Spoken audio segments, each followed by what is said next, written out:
चिड़ियाघर में हंगामा। रवि और उसकी छोटी बहन माया दोनों चिड़ियाघर जाने के लिए बहुत उत्साहित थे। यह उनकी गर्मी की छुट्टियों का सबसे मज़ेदार दिन होने वाला था। उनके माता पिता ने उन्हें सुबह सुबह तैयार किया और चिड़ियाघर के लिए निकल पड़े। चिड़ियाघर में पहुंचते ही बच्चों ने हर तरफ जानवरों को देखा। शेर, हाथी, बंदर और कई तरह के पक्षी सभी को देखकर बहुत खुश हो गए। उन्होंने सबसे पहले हाथी के बाड़े में जाने का निर्णय लिया। वहां उन्होंने हाथी को बड़े बड़े केले और गन्ने खाते हुए देखा। माया ने तो एक हाथी के बच्चे को हाथ से केला भी खिलाया।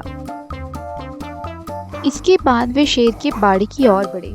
शेर सो रहा था, लेकिन उसकी गरजने की आवाज सुनकर माया थोड़ी डर गई। रवि ने उसको समझाया और कहा कि शेर बाड़े के अंदर है। वे आगे बढ़े और बंदरों के बाड़े में पहुंचे। बंदर बहुत शरारती थे। वे उछल कूद कर रहे थे और लोगों की नकल भी कर रहे थे। रवि और माया ने खूब हंसी मजाक किया। फिर उन्होंने चिड़ियाघर का सबसे बड़ा पिंजरा देखा, जिसमें कई रंग बिरंगे तोते थे। तोते आपस में बात कर रहे थे और कुछ तो इंसानों की आवाज भी निकाल रहे थे।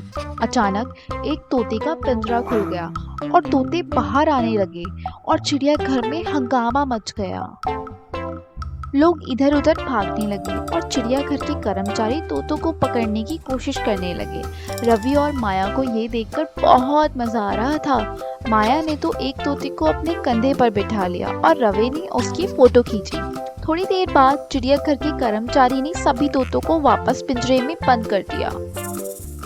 इस हंगामे के बाद रवि और माया ने बाकी जानवरों को भी देखा। उन्होंने ज़ेब्रा, जिराफ और कई अन्य जानवरों का आनंद लिया।